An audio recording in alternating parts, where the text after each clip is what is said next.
Welcome back, guys. Another episode of Trades Talk. Super excited to be here today. We are talking with Greg Herring from the Herring Group. Greg was one of the first people that Justin and I wanted to get on the Trades Talk podcast, mainly just because of what he does for the landscape industry, what he does for the trades. The Herring Group focuses on financial support. So companies who might not be able to afford a CFO or a full-time financial person on their payroll, the Herring Group comes in to support businesses in order to help them grow and increase their profits. And even if you can afford someone like that, still a great resource. Justin, what do you think of today's conversation? Yeah, Maggie, so great to be with you today. And Greg, had a blast on this episode. I mean, I've been working with Greg since 2020, so I was able to share some of those experiences and stories. One thing I didn't mention during the episode is we have doubled our revenue from 10 to 20 million in the last 4 years. And our employee count has gone up by 10 employees, which is marginal. I mean, we really have doubled our company without increasing our employee count almost at all. And I think a lot of that goes back to Greg's ability and his team's ability to help us understand the numbers. Look, you guys are out there, you're great operators, you're building, you're installing, you're maintaining, and you're doing that fantastically. But at the end of the day, there's stress. If you have a lot of money in profit, there's stress. If you don't have a lot of money in profit, there's stress. There's always stress around the financial sides of our business in the trades industries. And Greg shines a giant light on that and gives us some really takeaway, actionable items here throughout the entire show. Yeah, one of my favorite parts is a conversation I have all the time about having the data with like partnering with the software company and having all this really great data and then not actioning on it and not doing anything with it or knowing how to pull it and manipulate it in certain ways. Greg's team knows how to do that. And I think that instantly they'll add value right there, helping you identify areas of your business that are doing great and areas of your business that are doing not so great and being able to build a plan and act on them. Yeah, you can't see it because we're audio here, but me and Maggie are just nodding our head the entire time as Greg's talking. There's so much good stuff. So let's go ahead and dive in. Yeah. Yep. Hey guys, welcome back to another episode of Trades Talk. We have Greg Herring from the Herring Group with us today. Greg, welcome to the podcast. Hey, Justin. Thanks for having me. It's awesome to be here. Well, we're excited to dive in and talk about so much more than finance, although that is your background. So why don't you do that? Why don't we start with a background of who is Greg Herring, who is the Herring Group, and what do people need to know about that? Well, Greg Herring is an odd duck. We can start there, but I have a lot of fun. So, I've always been a numbers oriented guy. I remember that from my childhood. And then I think the other thing that is significant is that I'm a fifth generation entrepreneur. So I calculated that a while back and I was surprised by that. But I think there's just something in the DNA that makes me enjoy business. And I've always enjoyed business. So the Herring Group, we work with companies as financial leaders, to help business owners and their companies improve their profit margin and their life margin. So we think that operating profit margin is a single statistic that, especially for the landscape industry, that statistic measures customer satisfaction, management effectiveness, and operational efficiency. So operating profit margin is, first of all, it's a percent. It's operating profit divided by revenue. And operating profit is simply revenue less cost of goods sold, which gets us to gross profit less overhead, including depreciation and reasonable owners compensation. And that gets us to operating profit. The only difference between operating profit and EBITDA, earnings before interest, taxes, and depreciation and amortization for most companies, is depreciation. So operating profit has depreciation as an expense and EBITDA doesn't. So we think that that's a great measure. Customer satisfaction, if a landscape company doesn't keep its clients, doesn't retain its properties, its customers, then they're not going to be very profitable. So satisfied customers usually produce greater retention, which usually leads to greater profits. Management effectiveness. How good is management at making decisions? Do they have the right data to make decisions? And it's a great measure of that. Operational efficiency. In this industry, it goes to labor hour management typically. And how good are they at managing labor hours. It shows up in that operating profit margin. So we're a big fan of that statistic, and that's kind of how we measure our work with our clients and the client's performance. And then what we found is that that's highly correlated to life margin. What is life margin? The excess of time and energy that no longer has to be invested in the company. The owner can choose to invest it in the company, but the key is it's a choice. Our observation is that most owners, Justin, you may identify with this, most owners end up being owned by the company and rather than being an owner of the company. And we don't like that. So We know a lot of those guys out yeah, there. Yes. exactly. I've met quite a few of those people in my day. Hey, Greg, thanks again for coming on. I wanted to talk to you, kind of take it back to the beginning of what you were saying and how you love business. You chose to work with some of the most unique businesses out there, which is the trades, landscapers. What drew you specifically to working with these types of businesses? Well, I wish I could say I was that smart, but there was an opening and for someone in the landscape industry needed a speaker, and they had lots of data, and I love data, and I wanted to speak and communicate some things, and so I spoke at an event and just kind of went on from there. Right place, But right time. right place, right time. There's just a number of great things about the landscape industry that certainly in hindsight made it perfect for what I wanted to do. So, Greg, you mentioned so many things in that opening paragraph in terms of operating profit, management effectiveness, customer satisfaction, retention. Labor hours jumped out to me the most and labor efficiency. So let's just go right in because whenever we talk about this in the industry, it gets the most traction, the most questions. So why don't we define a little bit? How do you guys measure labor efficiency and labor hours? What are some of those KPIs that you'd be tracking? I mean, quite simply, the measure that we typically go with is hours divided by estimated hours. Now, you can do it in reverse, estimated divided by actual. Some people do it that way, and it doesn't really matter, but you got to know which way you do it so you know whether a big number is good or bad. So if we're talking about actual hours divided by estimated hours, then the smaller the number, the better. And obviously, the starting point would be you want to be at 100%, right? You want your actual hours to be equal to your estimated hours.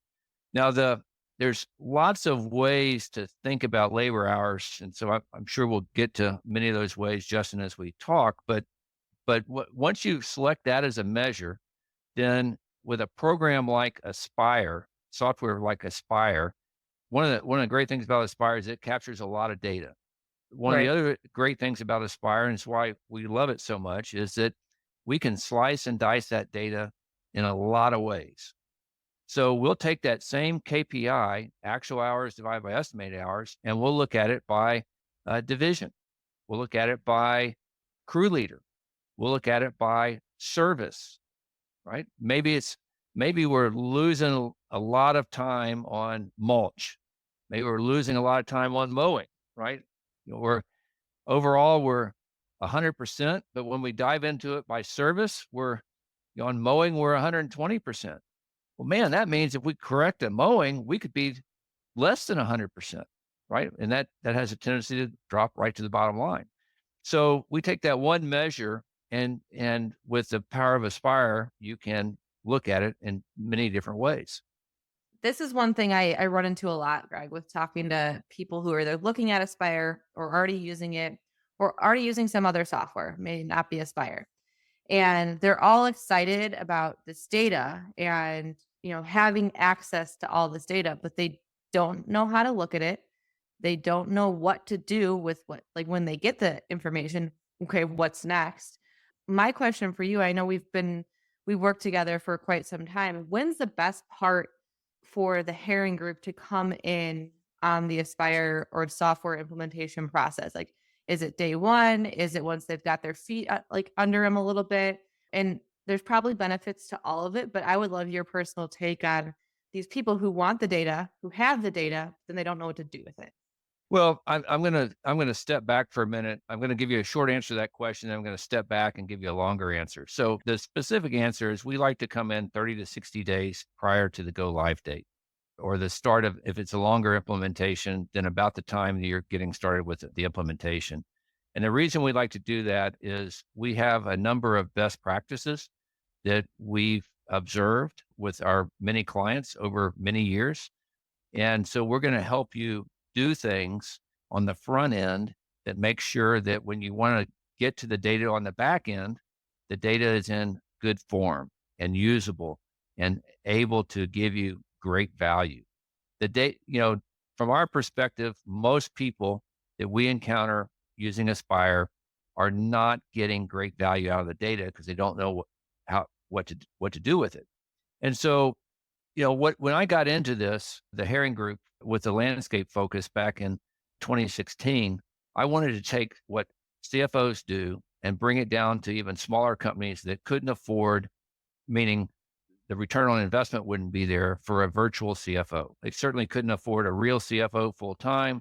They couldn't afford a virtual CFO. Why? Because they would have to pay them to get up to speed on the landscape industry, and they'd have to pay them to get up to speed with Aspire.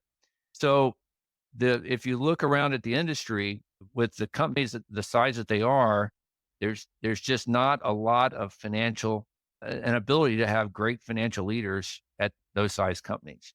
And the people who start landscape companies don't aspire to be spreadsheet geeks, right? That's what we aspire to be. We want to be a spreadsheet geek. So we think data. We don't think mowers, we don't think trucks, we don't think equipment, we think data. How do we get the data in a form that can be used by the people who produce the beauty, people who are doing the operations? And so in order to do that, we like to get in on the front end of the implementation. If you're already past that, no big deal. We'll get in and we'll prioritize any changes that need to be made and start getting you data fairly quickly. Justin, I want your perspective on this as well, because I think that answer is fantastic. But I know that you chose to partner with the Herring Group. K&D chose to partner with the Herring Group at the same time as bringing on your Aspire team. What was that like for you? Would you do anything differently looking back on it? And what conclusions were you able to draw right away? Yeah. So we brought on the Herring Group and Aspire when we hit 10 million. And before that, we had a lot of different financial consultants and CFO, part-time CFOs. And we went through probably 3 different firms over the course of what was probably 5 years, from 2015 to 2020. And the reason I always looked to outsource the CFO part of our responsibilities was I wanted consistency at the company in a position that often has somewhat high turnover. When you're going from 1 to 20 million, your financial controller and financial you go from a bookkeeper, maybe not even that, to a bookkeeper, to a clerk, to a finance manager, to a controller. And because of the turnover, we were just feeling every time we had to bring in a new spot or a new person, or we outgrew someone or they left, we were kind of left in this gap where the financials were not being ran very well. So we went through, like I said, a few different firms, and we landed on the Herring Group in 2021, like 2020 going into 21. For the main factor, really, Greg, is because you guys were landscape specialists, and everyone else we worked with was a financial specialist, but they didn't understand the uniqueness of the landscape industry. And although maybe they worked with a construction company, the landscape industry is very unique. The recurring revenue, the seasonality, the challenges around labor efficiencies and management's a major factor. So that's really the main reason we picked the Herring Group, was just for that reason. As we started working with Greg and Sarah and the rest of the team, we realized they know Aspire as well. And we were bringing on Aspire at that same time. So yeah, Greg, I think we started working with each other January of 2021. We went live with Aspire April of 2021. So we had 4 months to get our chart of accounts in order, to get the syncing set up, to get the pricing's a big one. I mean, most people do not realize the fluctuation of their costs from an hourly standpoint, direct and otherwise, and how that relates to their pricing model. So the costs and the pricing are mostly out of alignment. And that was probably the biggest change that you guys implemented for us, was changing our pricing model for each different offering that we were providing our clients, which provided a lot more in profitability. So that was kind of our story, Maggie, that we went through. And I'll add, I mean, in 2021, our gross profit first year was 41%. which was okay. But to Greg's point, it wasn't great. And Greg and his team said, you guys get to 50%. I thought there was no way. But full year 2022, we ended the year at 50.1%. So we made it up to that gross margin. And that's a true gross margin. Like we have all of our vacation, all of our sick pay, all of our overtime for our direct employees above the line. So it follows them wherever they go. Anyway, that was a long answer to a short question, but that's our story with working with Greg and his team. I just want to say one thing real quick. I always like to point this out on gross margin.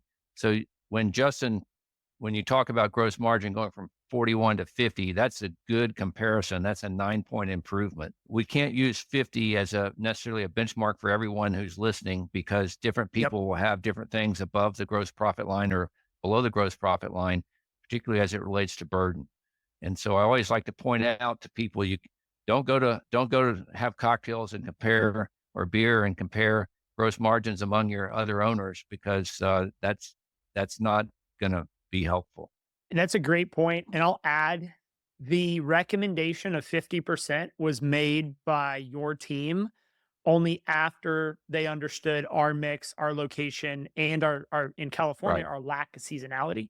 Right. And you were like, you guys could get 50% out of this business and it wasn't just, you didn't like pull it out of thin air. It was financial modeling and be like, hey, if we change this, pull this lever and that lever, Right. you guys will be running at 50% in no time. Well, that's part of the power of Aspire, is we're able to price at a division and service type level, and we're able to model what different revenue mixes will produce in terms of gross profit and operating profit based upon that pricing.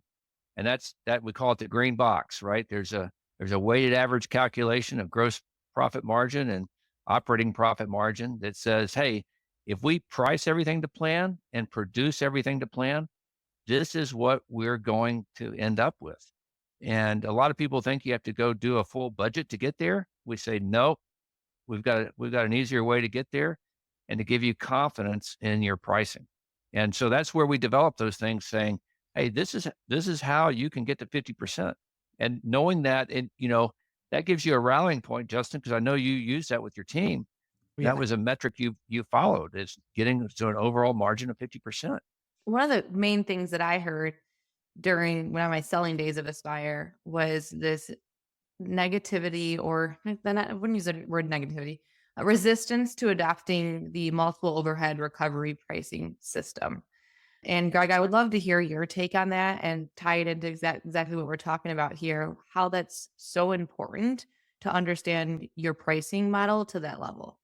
Yeah, I think that the easy example perhaps is if you think about your maintenance business and your enhancement business, and you think of them as two different businesses.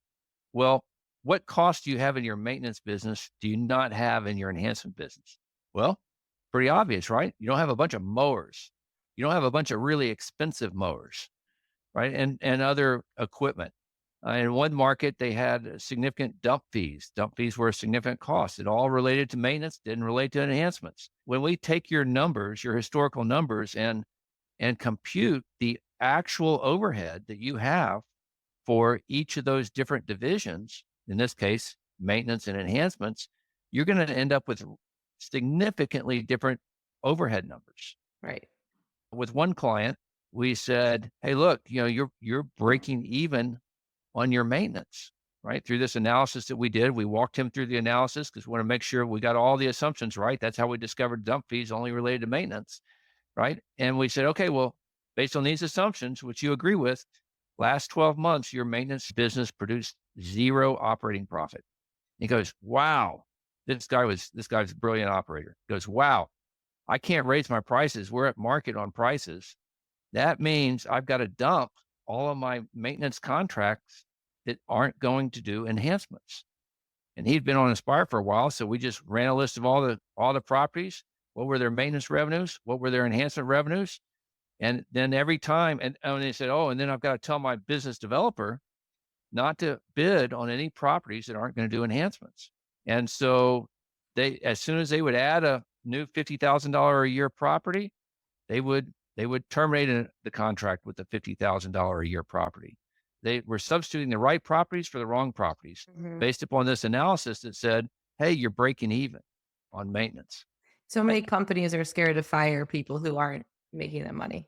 I mean, you kind of said the quiet part out loud here, which is your maintenance department is not making net profit.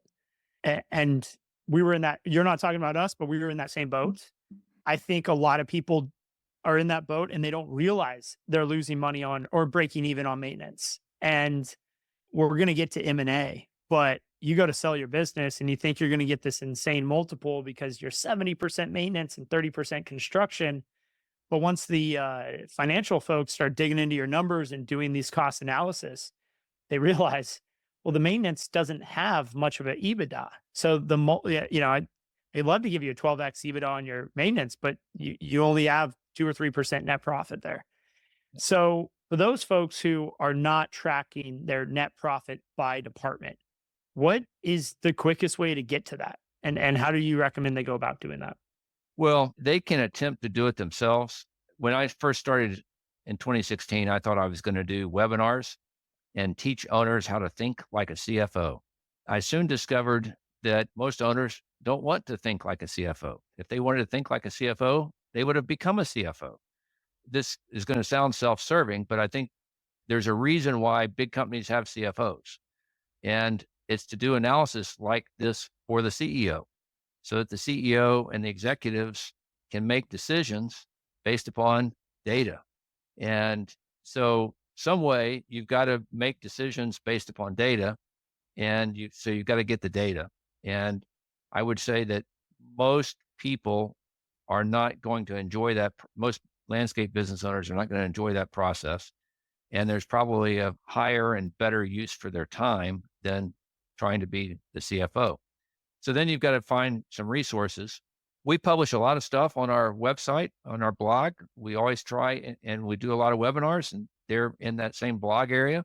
So just start reading that if you want to do it yourself. We put that out there for people who want to do it themselves because we want to see this industry get to a higher level of profitability. Awesome.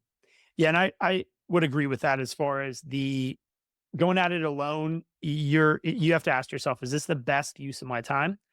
And by the time you do the process and get to the end result, you have to ask, is this accurate? And did I take the time to do it accurately? So yeah, my advice would mirror Greg's there. And it would be to hire the professionals that do this day in and day out.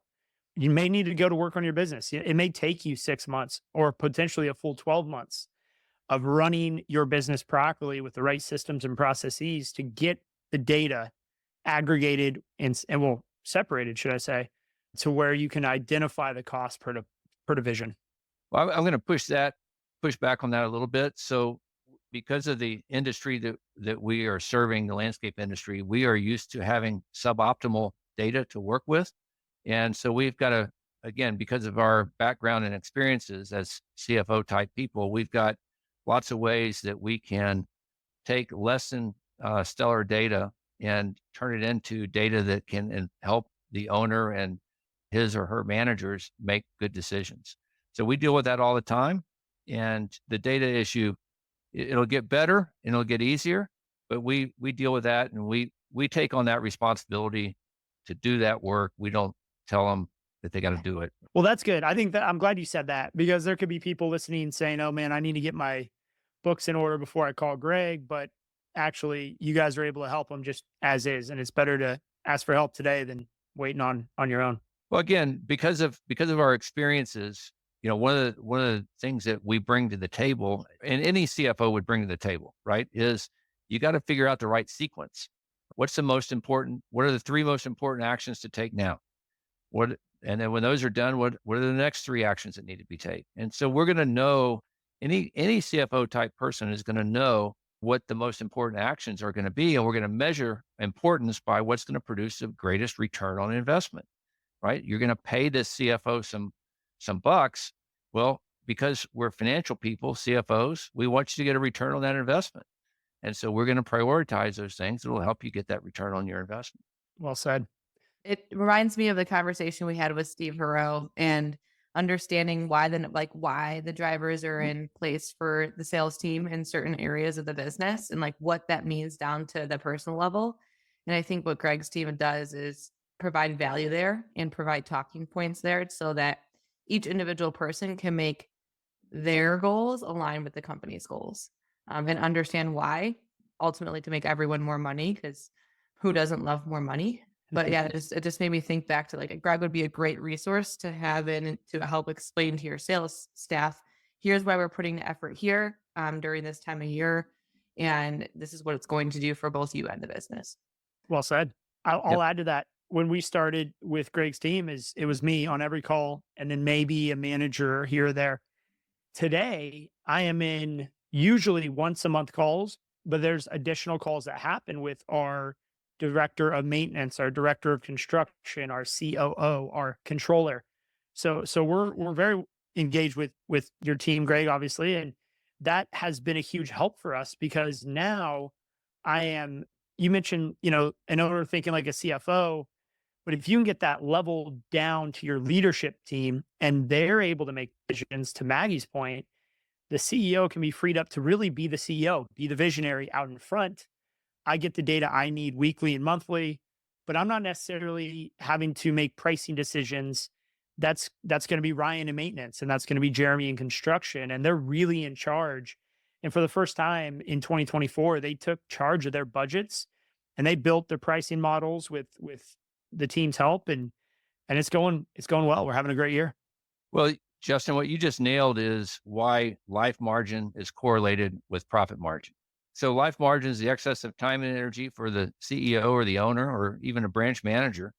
And the reason they're correlated is because what we do to help improve the profit margin is get data, first of all, get it accurate and get it into actionable reports, teach people how to use those actionable reports that are lower down in the organization. And then what have we done? We've just bypassed the CEO or the owner, right? Not now we haven't bypassed him or her and let them out in the dark, right? We've said this is Right. what we're going to do. We've got an agreement, and now we're pushing decision making down. And so not every decision has to rise up to the owner to be made. And so that's really cool. Now we've been if you've seen any of our stuff, you see profit margin, life margin, all Herring Group, profit margin, life margin, all over the place, right? Well, I've been doing a lot of thinking recently, and I think there's a third element. Whenever I'm on like a webinar and I'm talking about profit margin, life margin, I'm always thinking, there are other people that aren't owners on these calls. What do I have for them? Right? Because I know intuitively, I knew I had something. I just couldn't articulate it. And so I think what it is, it's autonomy. So we have profit margin, life margin for the profit margin for the company, life margin for the owner, and autonomy for the employee. So what is autonomy? Autonomy means, Justin, if I'm working with you and everything's going well and you're looking at my numbers, you're not in my business, right? You're saying, Greg, go, man, you're doing great. Keep going. And I'm making decisions because you've laid out the vision for the company, you've laid out the goal for the company, you've laid the goals for the company, you've laid out the values for the company. And now I've got data. You've provided the Aspire system for us. You've got these Herring Group people in or someone else, and they've got data in these reports. And now I have my own little area. And it occurred to me, there is great joy in having your own little area where you can say to yourself, you don't want to go bragging about it, but man, look what I've helped create, right? You can look upon that as satisfaction. So maybe you're running the maintenance division and you look at the properties and they're beautiful and the NPS scores are off the charts are good, and the retention rates are good with all your clients. You say, man, this maintenance division is humming. It's not all in the leader, right? The leader had a lot of supporting people, but it's that leader who made things happen. That's autonomy, right? When you can look at that and say, man, this is a product of my decisions. I think it speaks.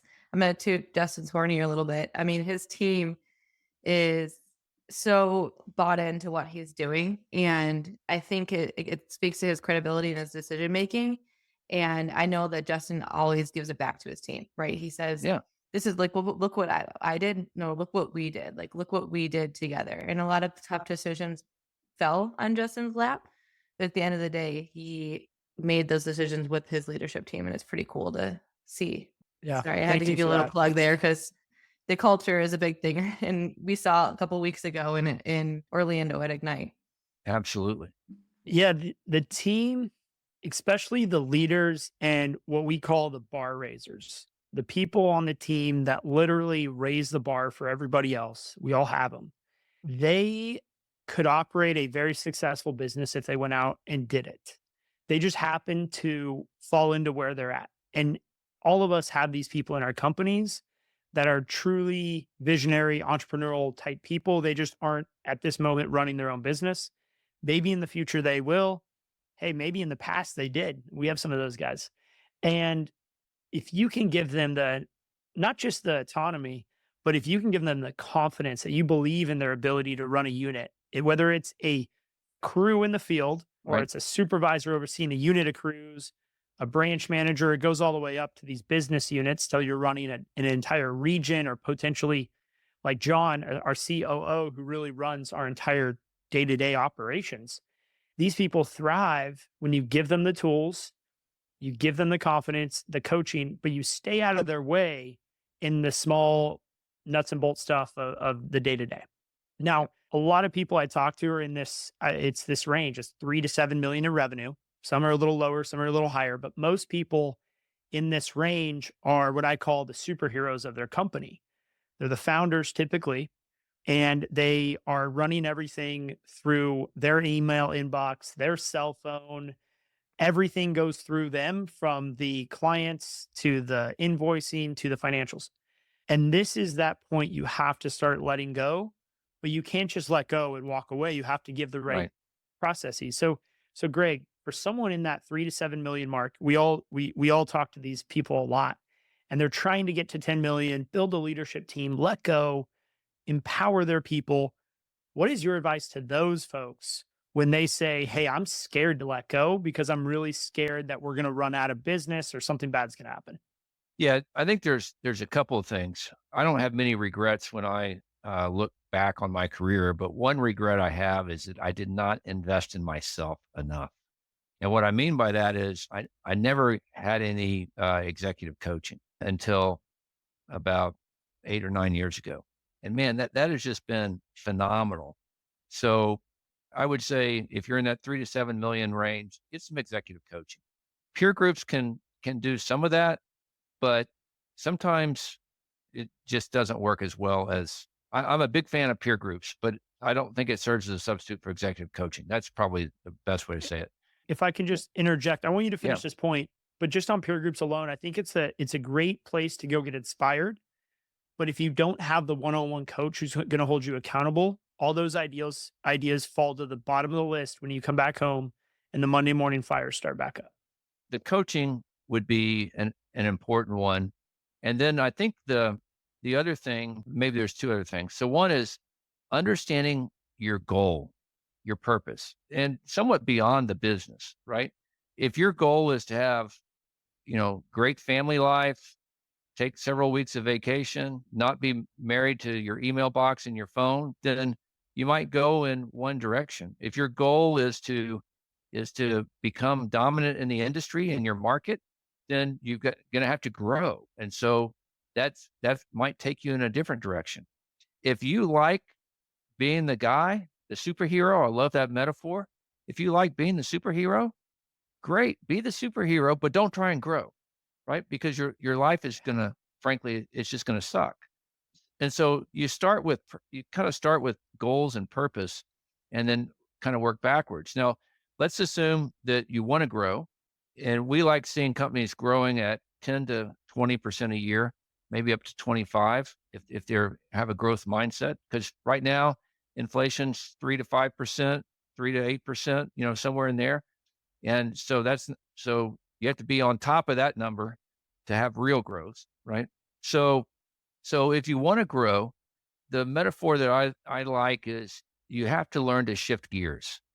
So you could drive a car all the way across the country in second gear. Now, the engine wouldn't be very good when you got done with that. It wouldn't be a very fun ride along the way and be kind of slow and painful. But so in the same way, a landscape business owner has to shift gears. You got to shift from second to third to fourth. And that's adding the people that you're talking about. And I love the bar raiser name, right? You want to add a bar raiser, and it might take you to adding 2 people to get 1 bar raiser. And then you want to add another bar raiser. And, where should you add them? We get that question a lot. Well, where should I add them? I say it's a combination of where you have some needs and who's available. That's a good point. If you have a great person available, but maybe it's second or third priority on your need list, hire the great person.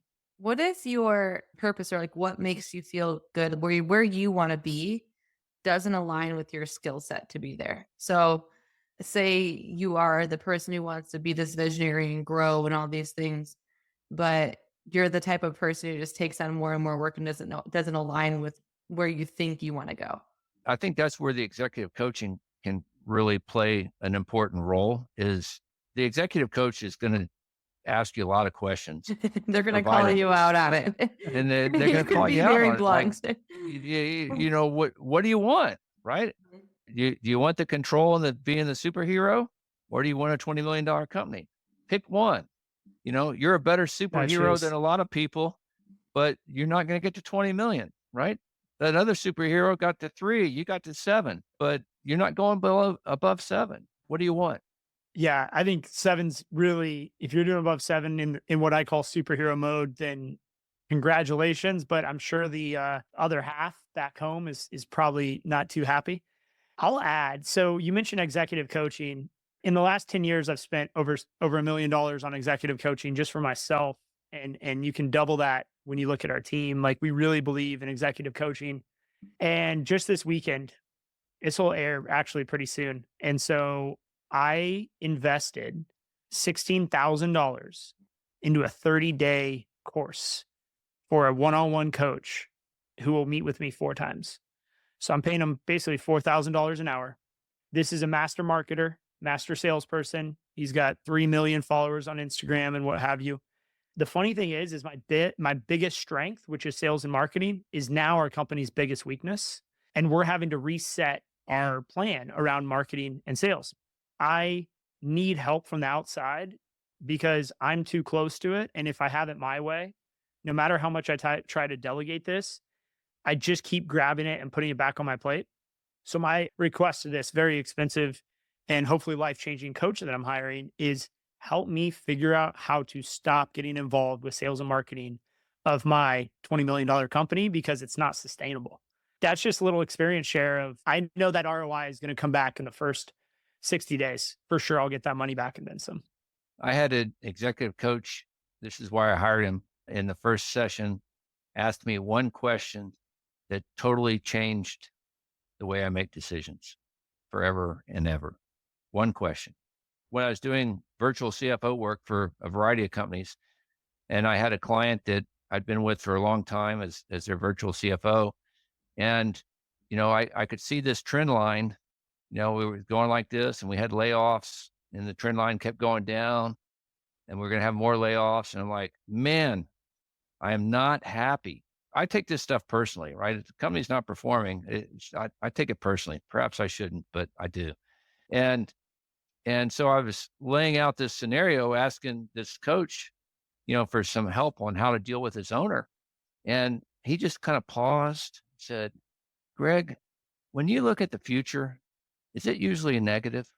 And I'm like, oh, well, in this situation, his name's Bob. In this situation, Bob, I've got 25 reasons. I've only told you 5, but I got 25 reasons why the future is negative, right? Yeah. And so, but that question, he's right, is like, yes, it is. It's usually negative.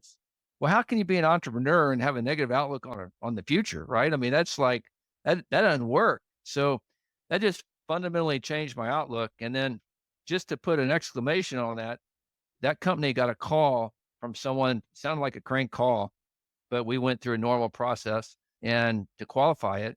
And we sold so much product from that one caller that we had 18 months of profit in 3 months. Wow. And it's like, see, Greg, the future is not always negative. And you know what? You don't really know the future like you think you do. So it's just a powerful lesson. And I'm like, man, dude, if you did that much and with one question, I want more of that. And that's why I hired him. It's amazing just the shift of mindset that you can have that Yeah, changes so much for us. And yeah, I think you're right. I mean, as an entrepreneur, you have to have a certain level of unrealistic optimism and naivety and the ability to believe in things that no one else thinks can happen. If you know too much, then you're probably not going to want to be an entrepreneur because it's more often right. than not, you hit some pretty big barriers. And I think, that goes back to the owners in the 3 to 7 million range, right? Is the mindset issue, right? Is there has that part of that shifting gears, using my metaphor, is a mindset shift has to happen. Otherwise, you're just going to drive yourself crazy. So, Greg, let's say someone's on the opposite end of a little bit of what we're talking about. They're making a bunch of money. They're making good profit, 15, 18% operating profit. And they're scared to talk about this with their team because they don't want to be the owner who looks like is making a bunch of money. So they kind of keep it quiet. They don't really share much with their employees. They just say, "Hey, you're doing a great job. Let's keep doing a great job." And they're just kind of afraid, almost guilty that they're making this much money. You have this poster that's right behind you that I can see and the listeners can't, but it says 7 purposes of profit. Can you share a little bit, whether it's all 7 or some of those, for the people who either are making a lot of money, or I know that after they listen to this, they will be making a lot of money? I used to have these statistics. I don't remember them offhand, but there were some polls, you could Google this. There were some polls that people did about how much employees think their company is making, right? And it was something like, after taxes, they were making like 35-point margins, right? With which after taxes, that's like 50, 55, 60 before taxes, right? Well, no one's making those kind of margins, right? So people are there's just a lot of confusion around profits. And I first discovered this going to Congo in Africa. And I was teaching people how to start businesses because there are not a lot of opportunities, not a lot of job creation, not a lot of business formation. And it was an embarrassingly long, I'd made many trips, a handful of trips over there before I realized, oh, they think business is bad and profits are evil.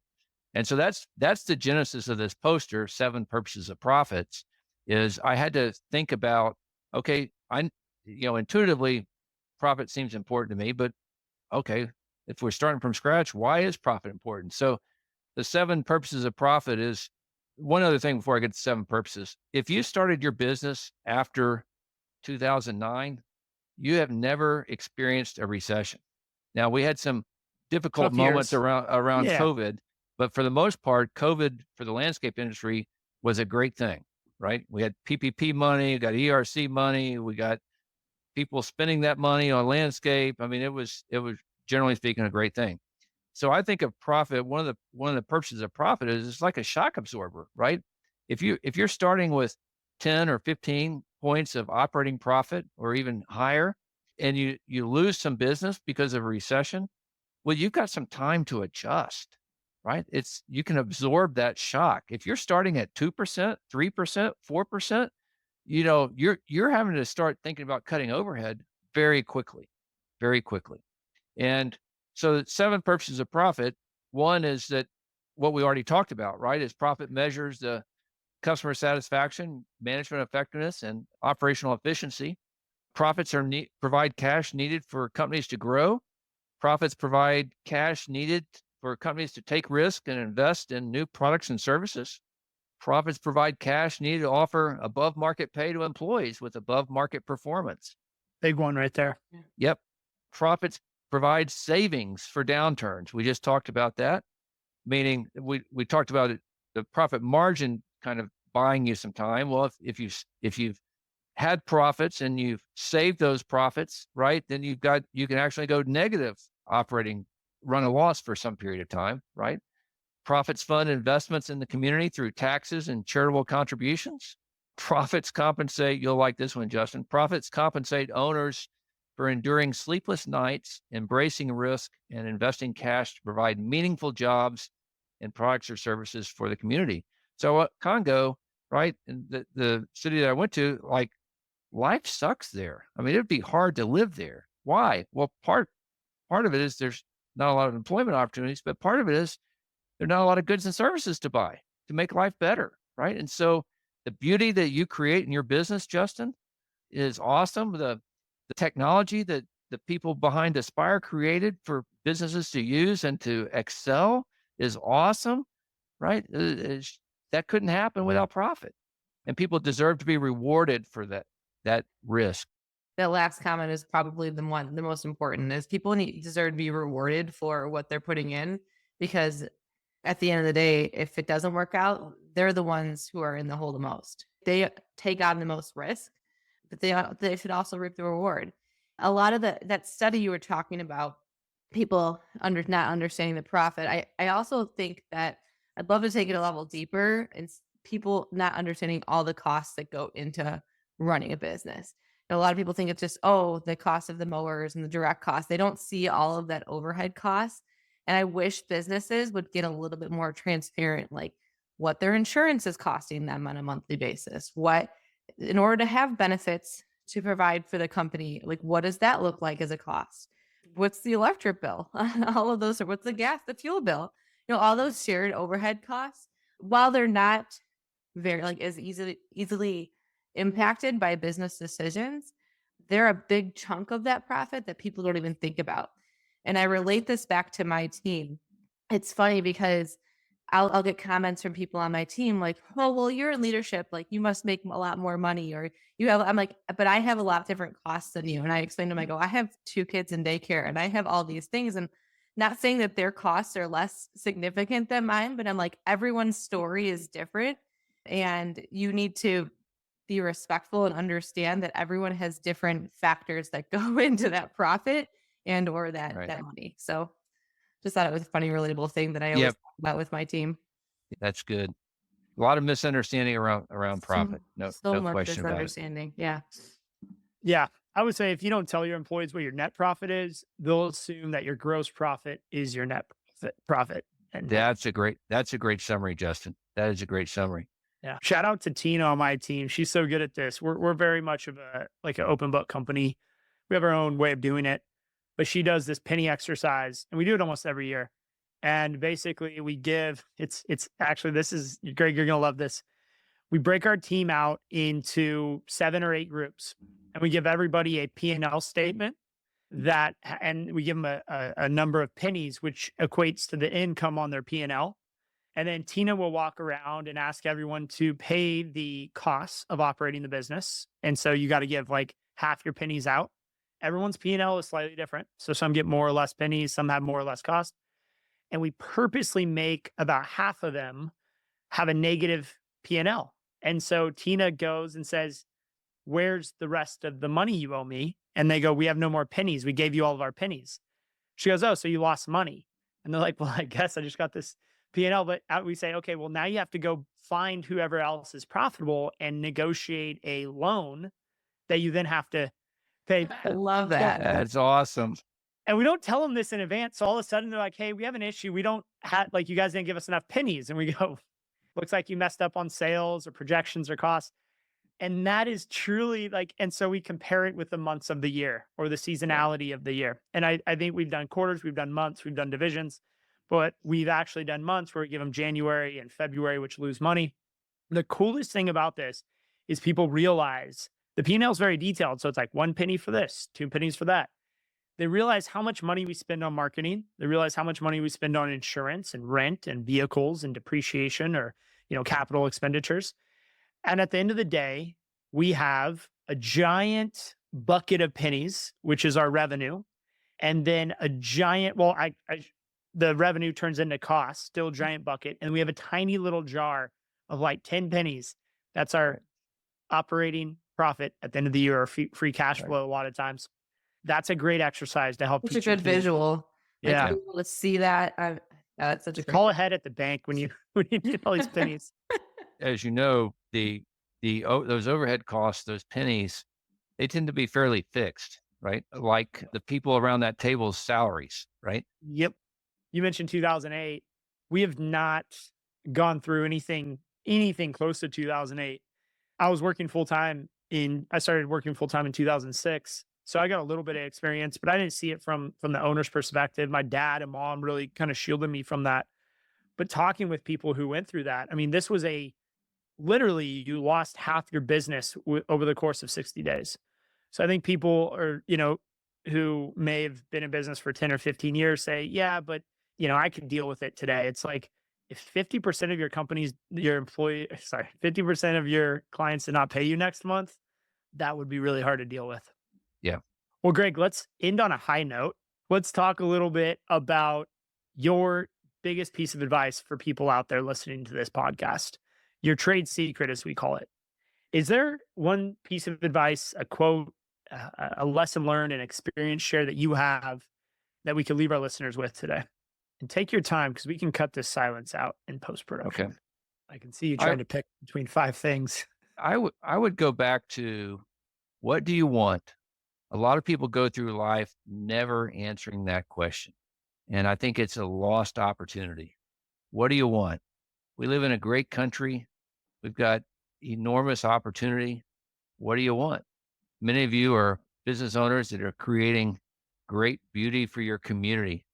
You're creating jobs that provide for many people's families. Is that what you want? I hope you want that. But what do you want? And then once you know what you want, you can start to create a plan to get there, right? I think, Justin, you've gone through that process of knowing what you want and creating plans to get there. And it doesn't have to be knowing what you want, could be, some great life purpose, but it could also be something like you did, Justin, which is you wanted to learn to fly and own an airplane. And so then you arrange things to get there. We do this benchmark report every year, and we look at that. I look at that report. I mean, to me, doing that report is like Christmas, opening presents on Christmas morning when you're a kid, right? It's like that And for us readers too, just to let you yeah, know. all right. Well, good. It should be. So I just can't tell you how much time I spend thinking about that report. This last year, I decided to put all the companies that were less than 10% in one bucket, and they're about 72% of the companies, 144 companies, so it's a little over 100 in that bucket. I put all the ones that were over 10% operating profit in another bucket. That's 28% of those. And so like 30, 40 companies. And I looked at the bottom line. We aggregated the bottom line for those companies that some of them were losing money, some of them made 9.5%, right? The average profit, weighted average profit for that bucket of companies, that group of companies, was 2.7%. The other companies was 12.8%, 10-point separation. So then we looked at what was causing that. Labor was 5 points. 5 points of the 10 points was due to the lower performing companies spending more on labor, total labor, overhead labor, direct labor, indirect labor. But here's the question, and it gets back to, what do you want? If you want a company that's at 3%, 4%, great. But I can tell you that you may not lose sleep over what happens during a recession, but I lose sleep over our clients that are in that position for what's going to happen to them in a recession. But if you're satisfied there, great. That's what you want. But if you're not satisfied, do something, right? Take some action, right? Take some action. Don't settle. I think the greatest tendency for people as they age is to settle. And don't settle. You're too young. No matter how old you are, you're too young to settle. What do you want? Such a great way to end the episode, Greg. Thank you so much for that wisdom. Well, thanks, Justin. Maggie, it's been great being with you. Thanks so much for what you do to make the industry a better place for all of us. It's been a joy being with you today. Yes, thank you, Greg. And we'll put all of your information, how do people get in touch with you and your company, into the show notes. But thank you, Greg. Great conversation, and hopefully we'll be able to help out some people. As always, a pleasure. All right, guys, that's another episode of Trades Talk in the book. Thanks so much for listening to the entire episode. Maggie and I do this as a passion project. So if you have a chance, please hit the subscribe button, share with one friend, and leave us a review. It goes a long way. And if you know any guests that you want to have on the Trades Talk podcast, make sure to reach out, send us a DM on socials, or get in touch with us. All right, guys, have a great rest of your day.